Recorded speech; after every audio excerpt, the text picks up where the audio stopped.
किसान के, अस्पताल के मुद्दे उठा के हालात ठीक कर देंगे। लेकिन 1 साल पहले इनको भी लग गया कि बात बनेगी नहीं, इसलिए राजनीति में आ गए। मंच पर उपस्थित हमारे दूसरे साथी और आप सबके प्यारे दोस्त, भाई, नेता सागर भाई। सागर भाई को कितने साल से जानते हो आप लोग? कब से जानते हो? बहुत साल से। कितने? यहाँ पे बैठे हुए बहुत सारे नौजवान बैठे हैं, बच्चे बैठे हैं, थोड़े कॉलेज प्लस वाले।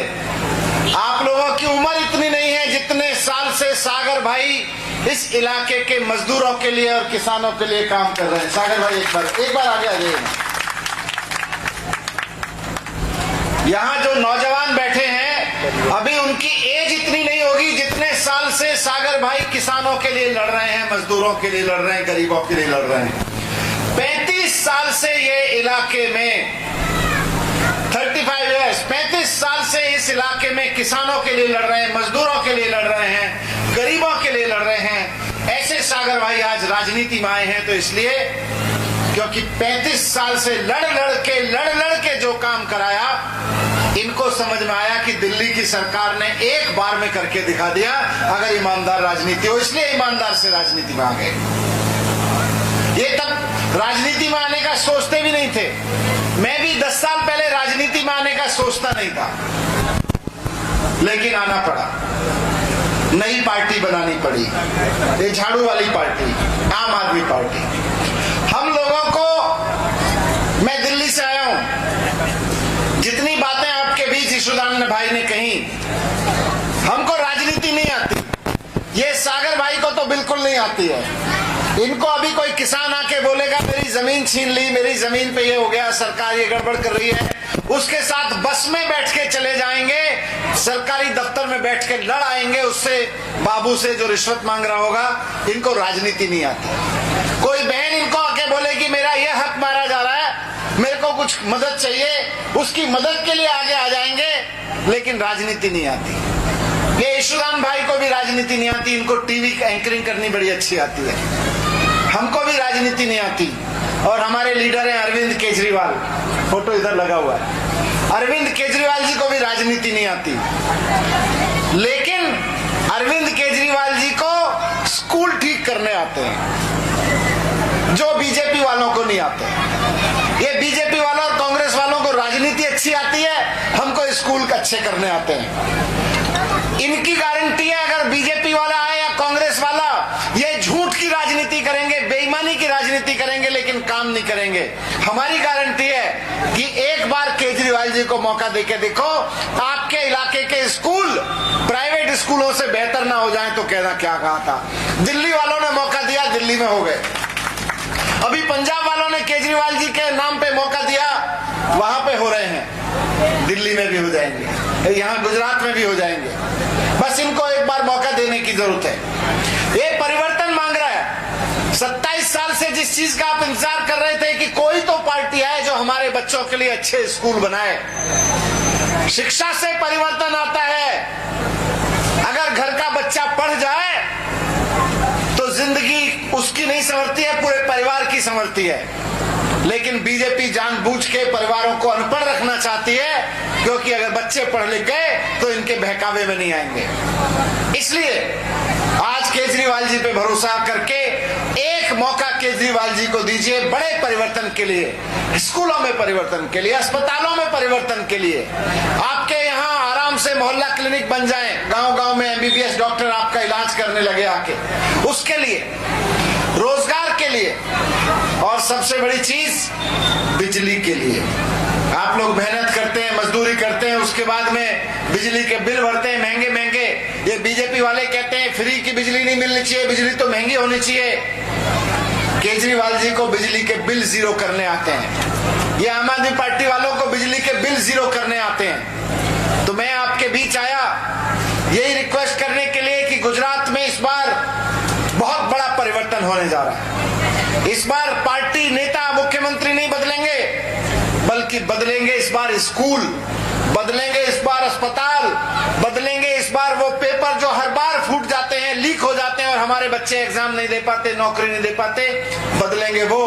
बदलेंगे इस बार जीरो बिजली के बिल, जो बिजली के बिल हजारों रुपए के आते हैं, इस बार बदलेंगे, जीरो आने शुरू हो जाएंगे। माताएं बहनें जो सोचती हैं 200 रुपए 100 रुपए अपने कुछ ले आए, उनके लिए कुछ नाती पोते आते हैं घर में, उनके लिए कुछ कर दें, बेटी आती है उसके लिए कुछ कर दें, कुछ अपने लिए कर लें, उनको 1000 रुपए हर महीने मिलेगा। बदलेगा इस बार ये, बदलेगा इस बार ये कि लाखों नौकरियां लगेंगी। जो दिल्ली में करके दिखाया वो पंजाब में करके दिखा रहे हैं और फिर गुजरात में करके दिखाएंगे। लाखों नौकरियां लगेंगी और जब तक नौकरी नहीं लगेगी, नौजवान को 3000 रुपए का बेरोजगारी भत्ता दिया जाएगा। इस बार बदलेगा ये, इस बार ईमानदारी के लिए बदलिए, काम करने वाले के लिए बदलिए। बहुत बार बदलने के लिए कोशिश कर ली आपने, 35 साल हो गए एक्टिविस्ट करते हुए, काम करते हुए, लेकिन चीजें नहीं बदली। यहाँ पे कभी कांग्रेस आ गई, कभी बीजेपी आ गई, बीजेपी आ गई, 27 साल से बीजेपी है। तो मैं आपके बीच यही कहने आया कि जितना आप परिवर्तन की बात करेंगे, उतना इस बात की गारंटी है कि हमारे बच्चों के लिए अच्छे स्कूल बनेंगे, क्योंकि हमें स्कूल बनाने आते हैं। दिल्ली में करके दिखाया, अभी गुजरात में करके दिखाएंगे। अस्पताल बनाने आते हैं, बिजली के बिल जीरो करने आते हैं, ये सब आता है। ये राजनीति नहीं करने आती। जैसे जैसे गुजरात में माहौल बन रहा है, पिछले 5-6 महीने से गुजरात में माहौल बन रहा है कि भाई अब की बार केजरीवाल को मौका देके देखते हैं, एक बार झाड़ू वालों को मौका देके देखते हैं, इस बार झाड़ू पे बटन दबा के देखते हैं। वैसे वैसे ये लोग केजरीवाल जी के ऊपर कीचड़ उछालते हैं। केजरीवाल ये है, केजरीवाल जी वो है, सुदान गढ़वी ये है। अभी तो आप लोग सारे जानते हो कितने साल से, अभी देखना सागर भाई के ऊपर भी कीचड़ उछालेंगे। लेकिन इनके कीचड़ से मत घबराना, आप अपने पे अडिग रहना कि झाड़ू पे बटन दबाना है। ये दुखी करेंगे, सारे कांग्रेस और बीजेपी वाले मिलकर इकट्ठे होकर गाली देंगे केजरीवाल जी को।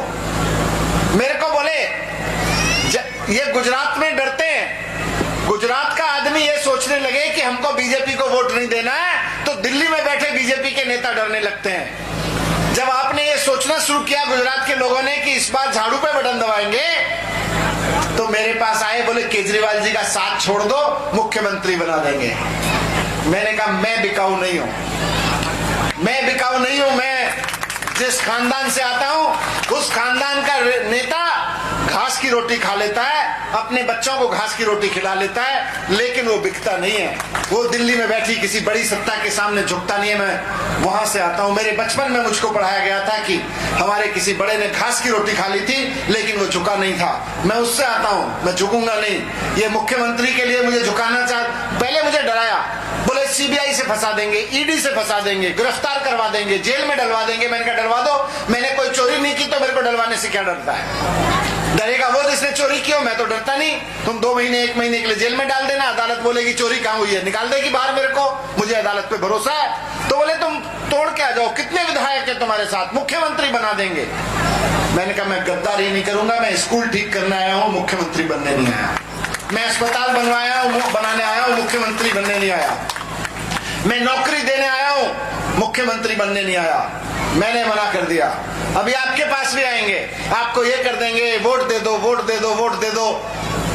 ये बीजेपी वाले वोट मांगते हैं फ्री में, और बाद में अगर उनको कहो बिजली दे दो, तो बोले जनता को फ्री में कुछ नहीं मिलना चाहिए, पढ़ाई नहीं मिलनी चाहिए, रोजगार नहीं मिलना चाहिए। तो आप सबके बीच यही निवेदन, यही विनती करने आया हूं कि इस बार झाड़ू पे बटन दबा के केजरीवाल जी को एक मौका जरूर दें। आप देखेंगे कि 5 साल में दिल्ली का बदल गया, पंजाब का बदल रहा है, और गुजरात का माहौल भी बदलेगा। भारत माता की बहुत बहुत धन्यवाद साहब।